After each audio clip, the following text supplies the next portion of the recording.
الله صلى الله عليه وعلى آله وصحبه وزوجه وذريته أن الله يعلي درجاتهم في الجنة وينفعنا بأسرارهم وأنوارهم وعلومهم ونفعهم وبركاتهم في الدين والدنيا والآخرة ويجعلنا من حزبهم ويرزقنا محبتهم ويتوفنا على ملتهم ويحشرنا في زمرتهم بالعافية وسلامة لهم الفاتحة. أعوذ بالله من الشيطان الرجيم. بسم الله الرحمن الرحيم. الحمد لله رب العالمين الرحمن الرحيم مالك يوم الدين إياك نعبد وإياك نستعين اهدنا الصراط المستقيم صراط الذين أنعمت عليهم غير المغضوب عليهم ولا الضالين آمين. بسم الله الرحمن الرحيم. نويت تعلما وتعليما وتذكرا وتذكرا والنفع والانتفاع والإفادة والاستفادة والحث على التمسك بكتاب الله وسنة رسول الله صلى الله عليه وسلم والدعاء إلى الهدى والدلالة على الخير ابتغاء مرضاته وقربه وثوابه وحسن الخاتمة مع اللطف والعافية وصلاح العاقبة.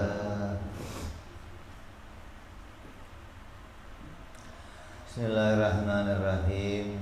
Alhamdulillahirabbil alamin. Wassalatu wassalamu ala asyrafil anbiya'i wal mursalin Sayyidina wa habibina wa syafi'ina wa maulana Muhammadin wa ala alihi wa sahbihi ajma'in. Amma ba'du.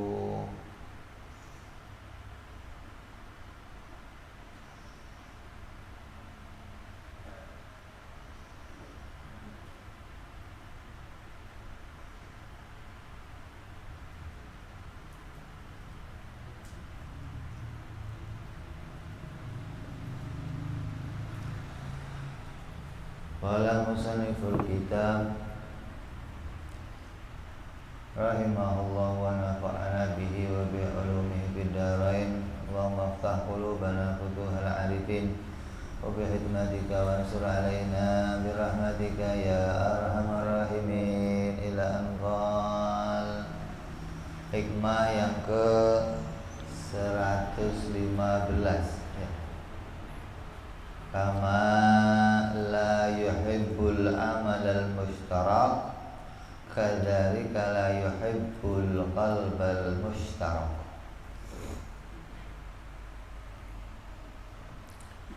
Yang artinya sebagaimana Allah tidak menyukai amal ibadah yang dipersekutukan, demikian pula Allah tidak menyukai hati yang dipersekutukan.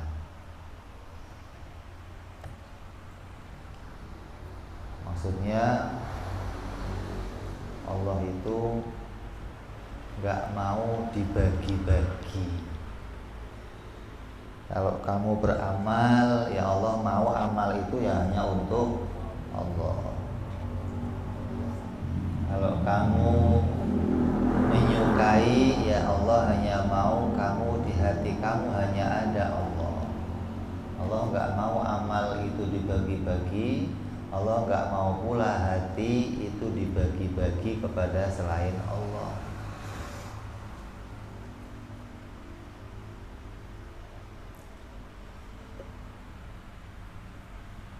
Ketika seorang hamba itu beramal, sholat, puasa, ibadah, maka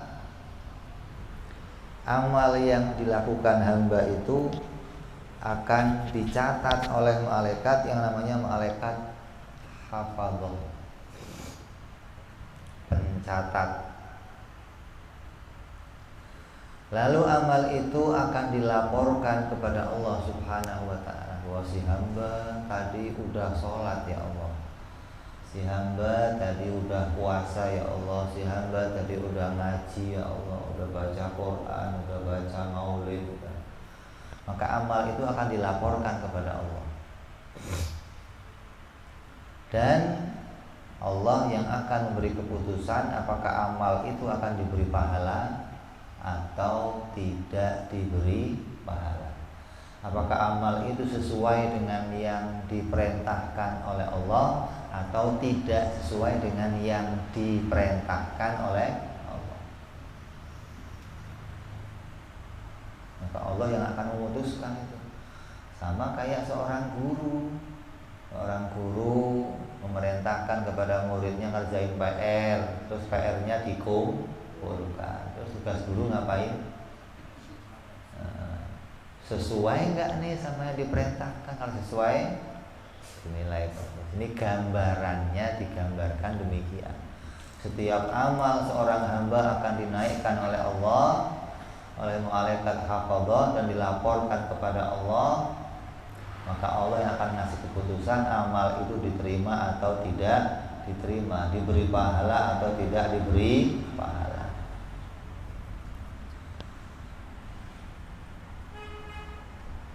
Adapun amal ibadah yang amal itu dipersekutukan atau amal itu dikerjakan dengan niat bercampur gitu loh. Ada niat untuk Allah, ada niat pula untuk selain Allah, berarti amal itu dipersekutukan.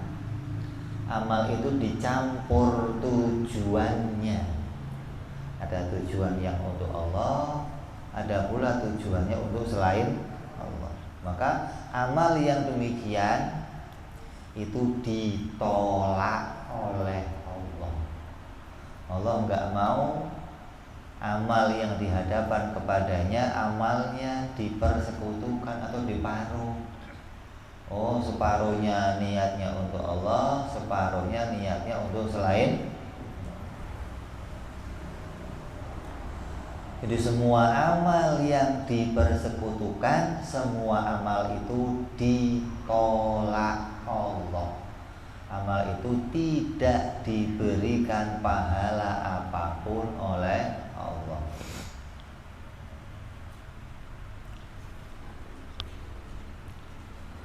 Nah,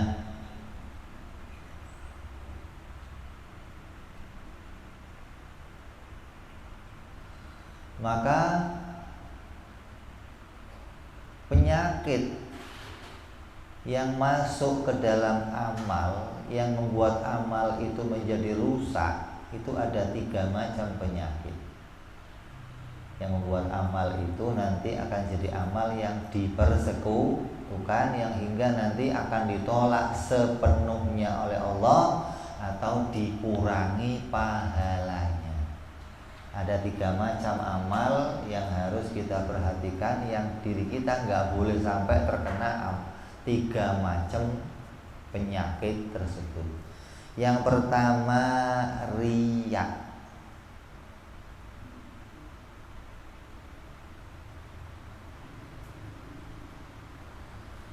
Apa itu riya? Riya itu yaitu melakukan suatu amal karena tujuan selain Allah. Beramal karena selain Allah, maka itu riya.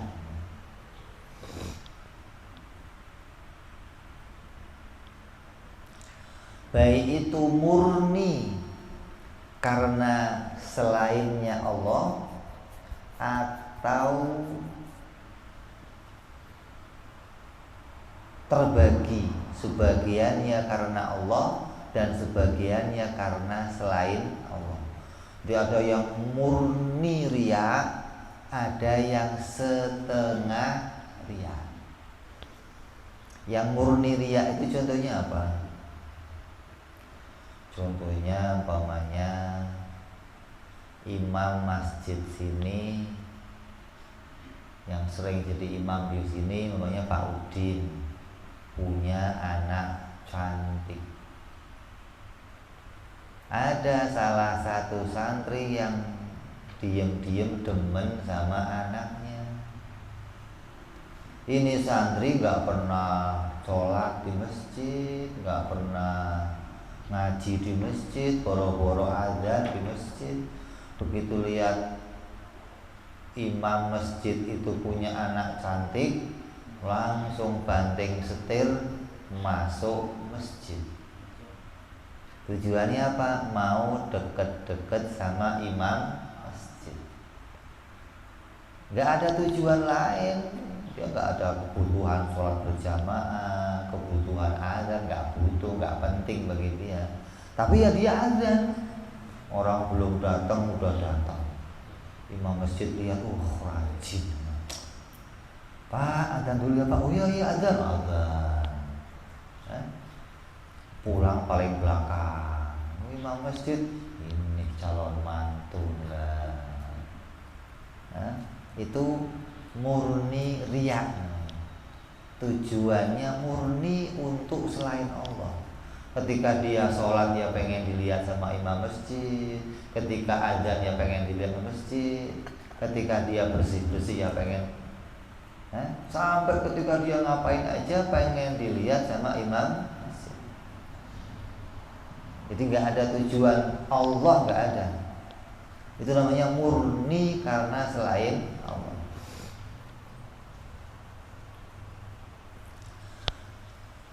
Maka amal yang dikerjakan demikian resmi tertolak, tidak diterima oleh Allah Subhanahu wa ta'ala.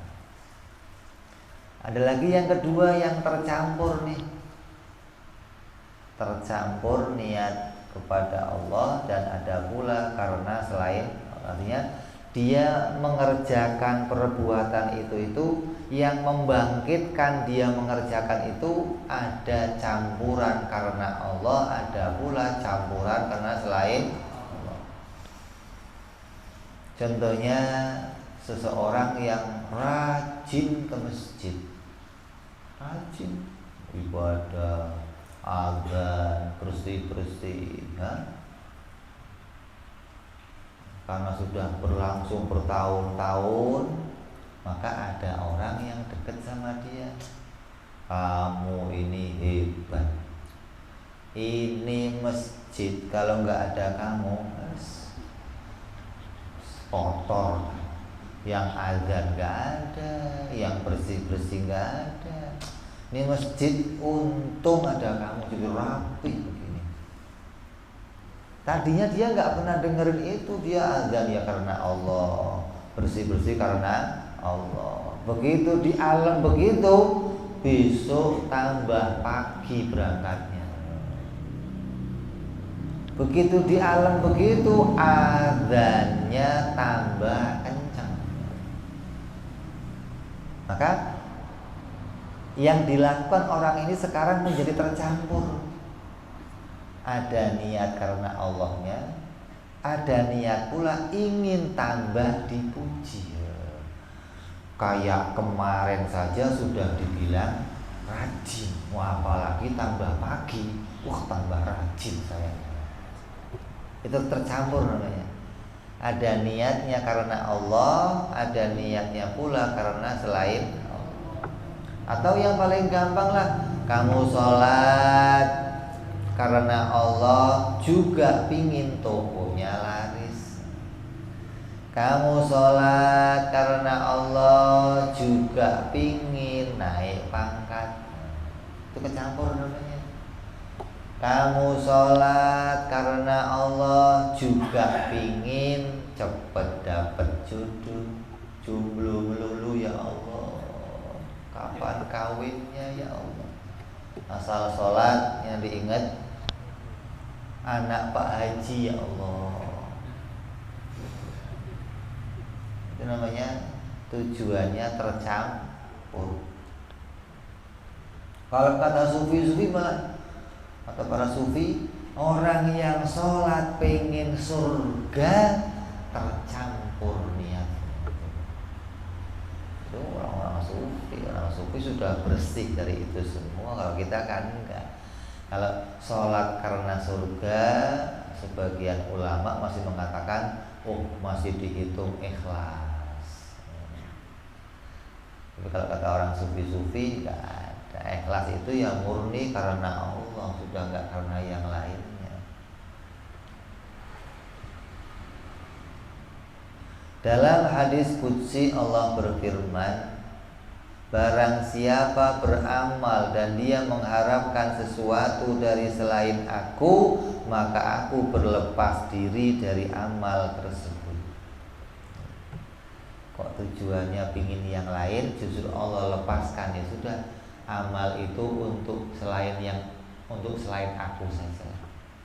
Jangan dicampur-campur untuk aku dan untuk selain aku. Mau Allah dilepaskan, kasih saja sama tujuan yang kamu tuju selain aku.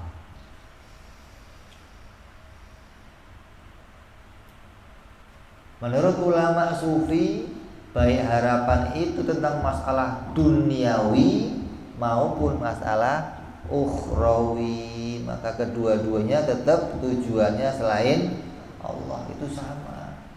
Nah, tadi kan contohnya kita duniawi tuh, ingin kaya, ingin dapat jodoh, ingin kerjaannya lancar, atau ingin surga, ingin jauh dari adab neraka. Ini bagian dari ukhrawi, maka itu juga karena selainnya Allah. Terus dalam hadis yang lain Allah berfirman pula, wahai manusia yang mana ibadahnya bercampur riya, maka ambillah pahala kalian di sana. Ambillah pahala kalian di tempat tujuan yang selain aku, ambillah pahala kamu di sana, jangan minta pahala kepadaku, kata Allah. Karena Allah gak akan kasih pahala pada sebuah amal yang amal itu ditujukan kepada selain Allah. Nabi Shallallahu Alaihi Wasallam bersabda, ada 3 kelompok orang. Yang pertama, 3 kelompok orang ini akan menjadi orang yang pertama-tama dinyalakan api neraka untuk dia. Alhamdulillah. Sebelum yang lain disiksa, sebelum yang lain dibakar oleh Allah, 3 ini dibakar duluan oleh Allah Subhanahu wa ta'ala. Yang pertama,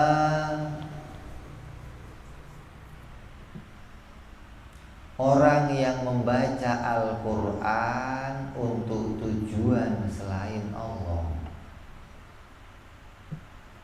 Quran, kalau hadrah, apalagi Quran dibaca tujuannya selain, contohnya apa? Musabaqah tilawatil Quran. Makanya banyak yang ribut orang-orang sufi. Rusak acara apa? Quran diperlombakan. Tujuannya orang baca membagus-baguskan suaranya, enggak ingat Allah, enggak. Ingatnya apa kata juri ya? Makanya enggak boleh orang habis baca Quran bagus, enggak boleh. Orang habis baca Quran kamu katakan bagus, enggak boleh. Kenapa? Karena tujuannya enggak untuk kamu, enggak, itu untuk Allah, bukan untuk saya. Nah, apa kamu ngalam-ngalam dia bagus-bagus, enggak ada perlunya. Kenapa? Bacaannya untuk Allah, tujuannya untuk Allah, bukan untuk kamu. Kalau ada orang kok baca Quran tujuannya selain Allah, baik itu mau menarik perhatiannya orang, mau menarik, maka ini dianggap, dikatakan oleh ulama, kata Nabi, 3 orang ini yang pertama akan dibakar di dalam neraka. Yang kedua, orang yang berperang karena tujuan agar dia terkenal keberaniannya. Ketika dia perang di jalan Allah, Nabi mengajak mereka syuhid, ayo syahid, Ayo perang melawan orang-orang kafir, tegakkan agama. Maka dia maju ke depan paling berani dengan tujuan agar orang tahu ini loh saya paling laki-laki di antara kalian. Tujuannya bukan untuk mencari ridhonya Allah, tujuannya untuk selain Allah.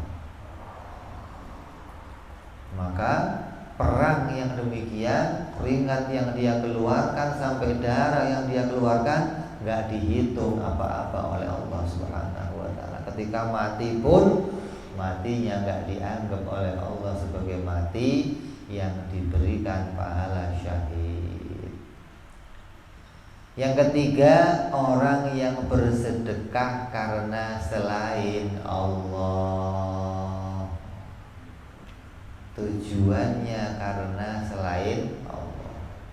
Bangun panti, bangun membantu orang, bangun kalau sekarang ada bedah rumah tuh ya. Asal habis dibedah rumahnya tulis sumbangan dari Bapak Fulan Fulan. Maka orang yang sedekahnya karena selain Allah, maka orang itu sudah gak diterima lagi pahalanya. Ketika itu berlangsung terus sampai mati, berarti amalnya sama sekali bukan karena Allah. Maka gak ada jalan untuk Allah memberikan dia pahala. Maka dia akan diazab oleh Allah duluan nanti di akhirat. Kalau itu sampai mati gak berubah keadaannya demikian, itu termasuk orang-orang yang apa? Riya namanya. Baik riya itu riya yang apa? Khaufi maupun riya yang jali. Riya yang khaufi itu ya riya yang betul-betul kelihatan. Riya khaufi itu tersembunyi, orang lain nggak bisa lihat. Riya jali orang yang orang tahu betul-betul ini riya kayak apa? Orang kampanye, betul-betul mau tujuannya karena selain Allah, bagi-bagi ini pilih saya, pilih saya. Memang sudah nggak ada Allah sama sekali di situ, tujuannya udah selain.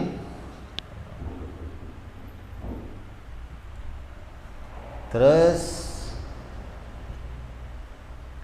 maka riya-riya yang demikian itu semua tertolak untuk bisa mendapatkan kebaikan dari Allah Subhanahu wa Ta'ala. Terus yang kedua yaitu tasannu, membaguskan amalnya karena kehadiran orang lain. Orang ini tadinya kalau sholat bagus, memang bagus, biasa sholat, ngaji. Begitu ada orang lain datang, mertua datang, Pak Lurah datang, tambah kencang suaranya loh. Yang tadinya kalau sujud baca subhana rabbiyal a'la 3 kali, begitu ada mertua 17 kali bacanya. Masya Allah, lama sujudnya.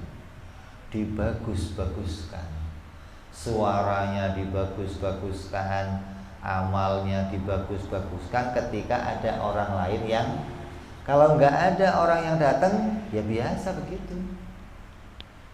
Maka orang yang demikian namanya tasannu, membuat-buat amal karena selain Allah.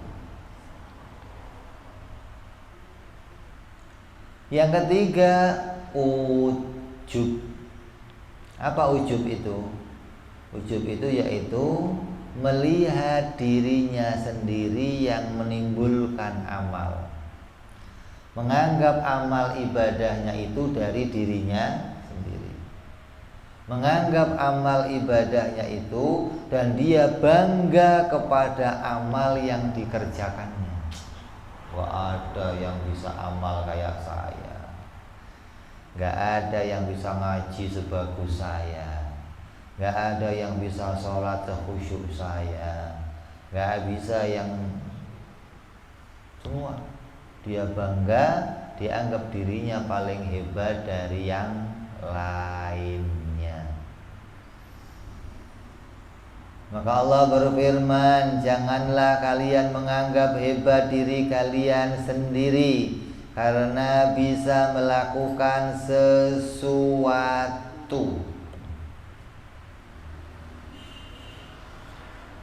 Kalau kamu beramal, jangan menganggap amal itu dari diri kamu sendiri. Maka amal yang kita kerjakan, ketika amal itu kita anggap dari diri kita sendiri, maka amal itu tidak bisa menghasilkan pahala apa-apa. Ada seseorang yang bertanya kepada Siti Aisyah radhiyallahu anha. Beliau bertanya kepada Siti Aisyah, kapankah wahai Siti Aisyah Ummul Mukminin seseorang itu akan disebut menjadi orang yang jahat? Kita kan sering nih dasar bajingan, dasar penjahat, dasar. Ada orang nanya, kapan sih saya bisa nyebut orang ini orang jahat, kapan? Siti Aisyah menjawab, ketika seseorang itu menyangka dirinya baik, sholatnya baik, ujub menganggap saya udah sholat baik, jahat, penjahat. Kenapa? Karena dia menganggap sholat itu dari dirinya sendiri. Di mana kejahatannya? Tidak mensyukuri nikmatnya Allah, mengingkari nikmatnya Allah. Sholatnya ditolong oleh Allah, dia menganggap sholat itu muncul dari dirinya sendiri. Ya? Makanya gak akan orang itu bisa ikhlas dengan benar kalau gak ngaji tauhid, gak bisa. Jalannya untuk ikhlas dengan benar hanya dengan ngaji tauhid. Makanya saya sering ngomong, ngaji tauhid itu sampai kapan, Beb? Ngaji tauhid itu sampai gak bisa sholat. Kalau masih nganggep kamu bisa sholat, berarti masih jadi penjahat kamu. Kalau jadi penjahat, berarti masih suruh ngaji terus. Tujuan ngaji tauhid biar apa? Biar gak jadi orang jahat. Kenapa kok jahat? Mengingkari nikmatnya Allah. Makanya dulu diceritakan sama Habib Ali itu, ada seorang di negeri Syam, ulama, tiba-tiba dia naik panggung.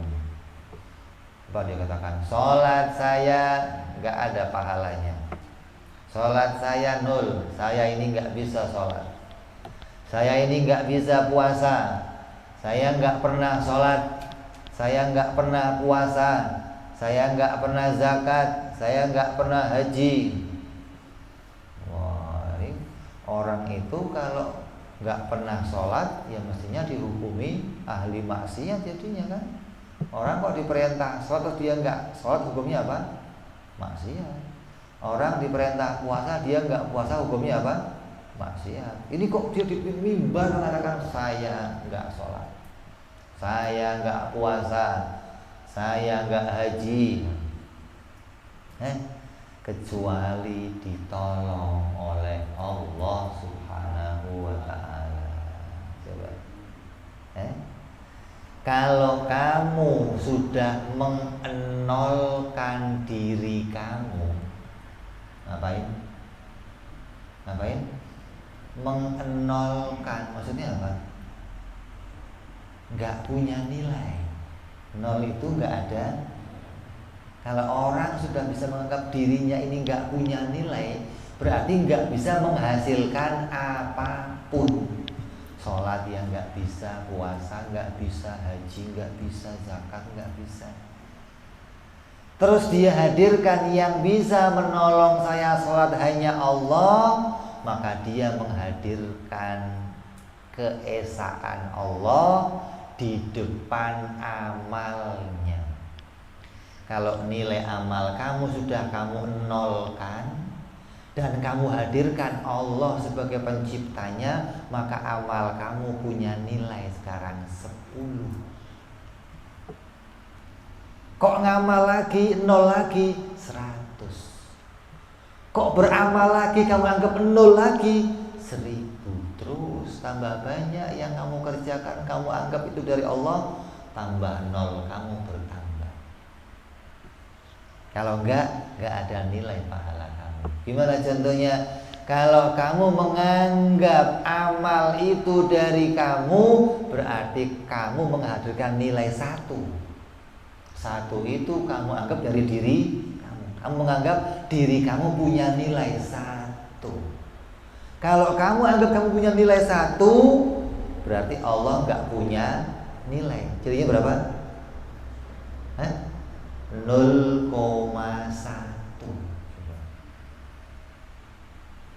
Karena kamu anggap amal itu dari diri kamu, berarti yang di depan Allah nilainya 0, kamu yang di belakang nilainya. Jadi berapa? Ada nilainya. Tambah amal, tambah 0, tambah 0, tambah 0, tambah beramal, tambah sedikit nilainya coba. Kenapa? Karena kamu anggap Allah nggak ikut apa-apa, saya yang mengerjakan ini, tambah nggak ada nilainya amal kamu.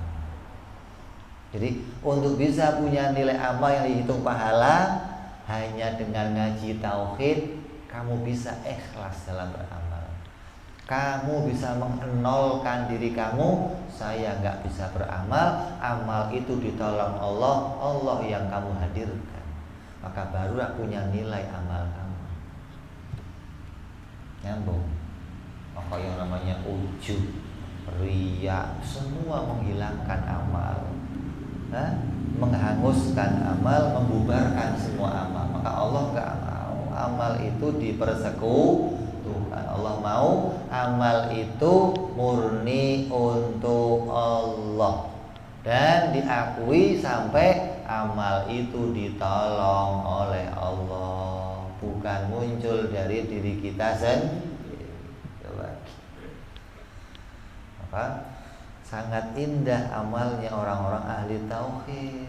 Kenapa? Dia menyatakan bahwa amal ini murni Allah yang menolongnya. Kalimat yang diucapkan la haula wala quwata illa billahil aliyil, itu dipraktekkan. Bukan la haulanya jadi zikir tapi nganggap saya hebat. Lah kemana la haulanya? Kalau sudah bisa ngucapin la haula, berarti Allah dihadirkan, hanya Engkau yang menolong ya Allah, hanya Engkau yang mendatangkan ya Allah, hanya Engkau yang membuat baik ya Allah, hanya Engkau ya Allah. Itu yang harus kita hadirkan di hati kita ketika pingin amal itu jadi amal yang diberi pahala oleh Allah.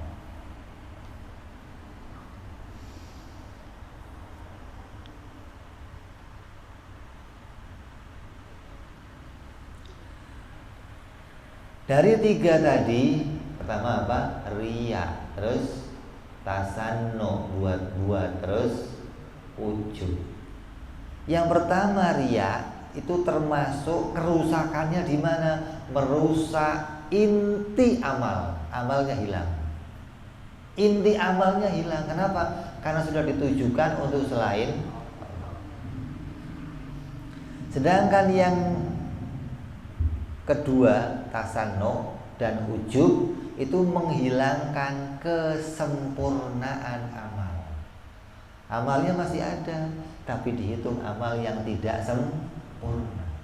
Kalau riya murni nggak diberi pahala oleh Allah. Kalau ujub dan tasannu, maka berkurang kebaikan yang akan diterima olehnya. Kenapa? Karena tidak sempurna amal yang dikerjakannya murni karena Allah. Ya. Yang pertama, Allah tidak menyukai amal yang dipersekutukan. Yang kedua, adapun hati yang dipersekutukan adalah hati yang menghadap kepada selain Allah.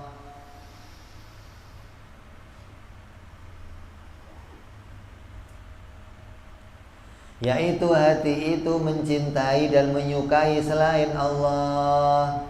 serta hati itu bersandar menghadap kepada selain Allah, seperti hati itu memasukkan dunia, maka hati yang seperti ini yang sudah masuk dalam hati itu selainnya Allah, maka hati itu pasti sulit khusyuk. Ya? Orang mau khusyuk itu sulit kalau di hatinya sudah tercampur selain Allah. Baru mau ingat Allah masuk gajian tanggal 1. Baru mau ingat Allah masuk lagi janjian sama cewek nanti jam 3. Baru mau ingat Allah masuk yang lain. Nggak bisa khusyuk, nggak bisa. Kenapa? Hatinya terbagi kesenangannya kepada selain Allah. Makanya hati yang bisa menghadap Allah murni itu apa? Yang hati itu nggak punya kesenangan lain kecuali seneng kalau ngadep Allah. Nah, ini. Kita kan enggak. Kalau ngadep Allah itu pengennya buru-buru, kalau selesai baru mendatangi kesenangan kita. Ya. Kenapa? Waktu sholat saja yang diingat kesenangannya sendiri. Ya di sini ngopi yang kental, rokok di pojok, sholatnya cepat mesti. Assalamualaikum. Langsung. Kenapa? Itu membuat dia nyaman gitu loh. Ketika sudah di pojok, duduk kopi, nyaman, tenang. Kenyamanan dengan selain Allah itu menghilangkan kehusyuan, itu membagi hati kamu kepada selain Allah. Ini yang dilakukan oleh banyak orang-orang yang di luar thariqahnya ahli sunnah wal jamaah, di luar thariqahnya para sufi-sufi. Apa? Mencari kesenangan dengan mengerjakan sesuatu selain Allah. Saya seharian pusing di kantor, pengen tenang, pulang kantor mampir ke kafe, dengerin live musik, tenang. Seakan-akan live musik bikin tenang. Ada yang live musik kurang cukup tenang, sambil minum ciu biar rada tenang. Ciu kurang asik, minum inek gedek-gedek. Ini mau tenang apa mau geger? Begini malah tenang katanya. Tenang saya. Mau begini kok tenang. Itu mau mencari ketenangan hati, tapi dari selain nggak akan dapat, nggak akan diperoleh kesenangan hati dari selainnya Allah Subhanahu wa Ta'ala. Maka Allah nggak akan menerima hati yang di dalamnya terbagi kesenangan kepada selainnya Allah Subhanahu wa Ta'ala. Maka hati yang merasa tentram kepada selain Allah, hati itu pun akan sulit menjadi hati yang ikhlas. Penyakitnya tuh udah sulit khusyuk, sulit mencapai ikhlas. Nah, sedangkan khusyuk itu bagian keutamaan, ikhlas itu bagian dari pokok. Amal yang diterima hanya amal yang ikhlas disertai amalnya khusyuk. Ini ikhlas nggak bisa, khusyuk nggak bisa. Gimana amal yang mau diterima oleh Allah? Kenapa? Hatinya punya gangguan, hatinya punya kerusakan, hatinya diselimuti oleh yang lain selain Allah. Maka orang yang memandang kepada amalnya sendiri, perbuatannya sendiri, ilmunya sendiri, kemampuan dianggap dari dirinya sendiri, maka orang itu hatinya terbagi kepada selainnya Allah Subhanahu wa Ta'ala. Maka sandarkan semuanya. Saya punya ilmu yang banyak, betul, tapi ilmu yang banyak gak bisa mengantarkan apa-apa untuk kamu. Saya punya harta yang banyak, tapi harta yang banyak itu nggak bisa mengantarkan kamu punya sesuatu. Ya? Kenapa? apa yang kamu miliki didatangkan oleh Allah. Semua nikmat kita hanya datang dari Allah, nggak datang dari diri kita sendiri, enggak.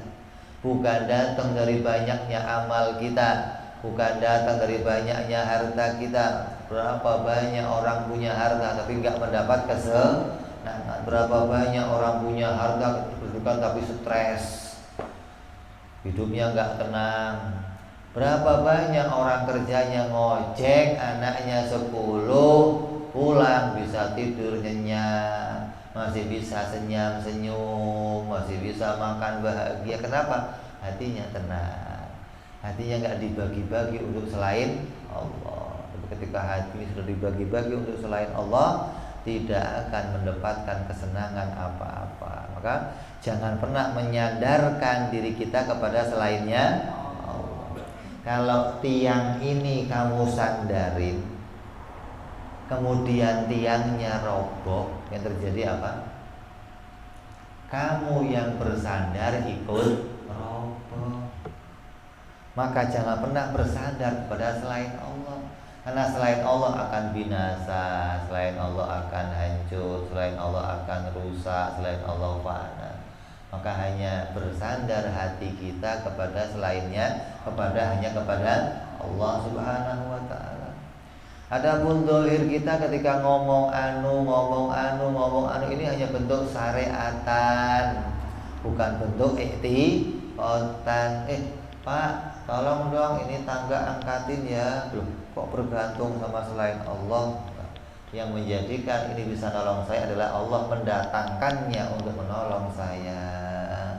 Bukan murni dia yang menolong saya, tapi Allah mendatangkannya untuk menolong saya. Ada Pak RT, Allah mendatangkannya. Ada si anu. Ini Allah datangkan mereka semua untuk saling tolong menolong. Maka Allah yang menolong sebenarnya, bukan mereka yang menolong. Jadi orang yang hatinya bisa sampai kepada makna ini pasti akan bisa khusyuk, pasti akan bisa ikhlas, ya. Jadi Allah tidak menyukai dua perkara. Yang pertama amal yang dipersekutukan, yang kedua hati yang dipersekutukan. Amal yang dipersekutukan akan merusak amal itu hingga tertolak. Hati yang dipersekutukan membuat hati itu hilangnya khusyuk dan hilang keikhlasan kepada Allah. Mudah-mudahan kita semua diberi oleh Allah hati yang ikhlas, hati yang khusyuk, hati yang bisa mengesahkan Allah, tidak bergantung kepada selainnya Allah, hingga bisa beramal yang amal itu hanya ditujukan hanya kepada Allah, tidak ditujukan kepada selainnya Allah, mengharap ridhonya Allah, mengharap pahalanya Allah, mengharap karunia Allah hingga selamat dunia sampai akhirat. Amin ya rabbal ala hadhihi niyyah wa ala niyatin salihah wa ila hadratin nabi. Al-Fatihah. Bismillahirrahmanirrahim. Alhamdulillah rabbil alamin arrahmanir rahim maliki yaumiddin iyyaka na'budu wa iyyaka nasta'in ihdinas siratal mustaqim siratal ladzina an'amta 'alaihim ghairil maghdubi 'alaihim waladdallin. Amin. Ya Rabbana i'tarafna bi annana i'tarafna wa annana asrafna 'ala ladha ashrafna fatub 'alaina tauba tawsil kulli hauba astur lana awrati wa amin rawati wa ghfir li walidina rabbi wa mauludina wal ali wal ihwani wa sairil hillani wa kulli dhi mahabbah au jiratin au suhbah wal muslimina ajma' amina rabbi isma fadlan wa judan manna labik disabi minna bil mustafa rasulina dhabi kulli suli salla wa sallam rabbi alaihi anjal habbi وآله وصحبه عدد طاس سحبي والحمد لله في البدء والتناهي سبحان ربك رب العزة عما يصفون سلام على المرسلين والحمد لله رب العالمين. Assalamualaikum warahmatullahi wabarakatuh.